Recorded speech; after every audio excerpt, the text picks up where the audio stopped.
2016 সালের 30 আগস্ট সাংবাদিক গাজী জহিরুল ইসলাম ভুয়া জন্মদিন পালনের অভিযোগে মামলা করেন বিএনপি চেয়ারপারসন বেগম খালেদা জিয়ার বিরুদ্ধে।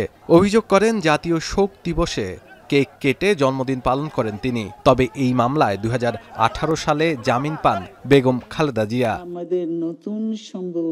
2016 সালের 3 নভেম্বর বাংলাদেশ জননেত্রী পরিষদের সভাপতি এবি সিদ্দিকী মুক্তিযুদ্ধ ও জাতীয় পতাকা অবমাননার মামলা করেন বিএনপির চেয়ারপারসনের বিরুদ্ধে। অভিযোগ করেন স্বাধীনতা বিরোধীদের গাড়িতে জাতীয় পতাকা তুলে দিয়ে দেশের জাতীয় পতাকার মানহানি করেছেন তিনি। দুটি মামলা ছাড়াও আরও 3টি মানহানির অভিযোগে মামলা হয় বেগম জিয়ার বিরুদ্ধে। দীর্ঘ 8 বছর পর এ 5 মামলা থেকে খালাস পেয়েছেন বিএনপির চেয়ারপারসন বেগম খালেদা জিয়া। মঙ্গলবার সকালে মহানগর মুখ্য হাকিম মাহমুদ আলম ও তোফাজ্জল হোসেনের আদালত এই রায় দেন। আজকে দীর্ঘদিন পর আদালতের কাছে আমরা বিষয়টা লিখিতভাবে অবহিত করেছি।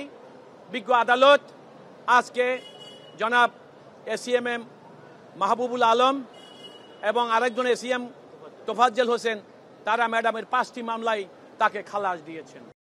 খালেদা জিয়ার আইনজীবী আরও বলেন, 4 বছর আগে এই মামলার বাদী মৃত্যুবরণ করেছেন। আদালতে উপস্থিত হননি বাদী পক্ষের কোনো আইনজীবী। এবি সিদ্দিক নামে একজন লোক ছিলেন, তিনি মারা গেছেন 4 বছর আগে, কিন্তু তার মামলা এখনো মরে নাই, যেটা আজকে খালাস পেলেন ম্যাডাম খালেদা জিয়া।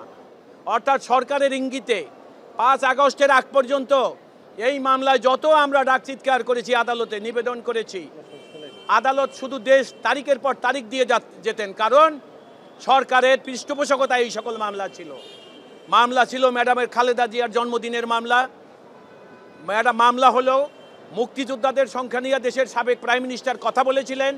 তিনি বলেছিলেন যে যারা শহীদ মুক্তিযোদ্ধা তাদের পরিবারের দিকে আমাদের খেয়াল রাখতে হবে, তাদের তালিকা করা অত্যন্ত জরুরি, জাতি তার কাছে ঋণী। এদিকে সাক্ষী উপস্থিত না হওয়ায় বেগম খালেদা জিয়ার বিরুদ্ধে নাইকো দুর্নীতি মামলার শুনানি 8 সেপ্টেম্বর পর্যন্ত পিছিয়েছেন আদালত।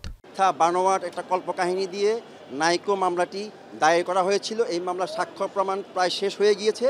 আমরা আজকে আদালতে বলেছিলাম, যেহেতু মামলাটি সাক্ষ্য আসে নাই, রাষ্ট্রপক্ষ 3 তারিখ যেহেতু সাক্ষী আসে নাই, সেহেতু আমরা বলেছি মামলাটির যেহেতু কোনো মেরিট নাই, আমরা মামলাটি ক্লোজ চেয়েছিলাম, যে মামলার কার্যক্রম শেষ করার জন্য বলেছি কোর্টকে। কোর্ট বলেছে যদি সাক্ষী না আসে, নেক্সট ডেট 8-9 তারিখে সাক্ষী না আসলে মামলার কার্যক্রম শেষ করে মামলা আর্গুমেন্টে চলে যাবে। আইনজীবীরা বলেন, আওয়ামী লীগের শাসনামলে বেগম খালেদা জিয়াকে হেনস্থা করতেই নানা হয়রানিমূলক মামলা করা হয়েছে।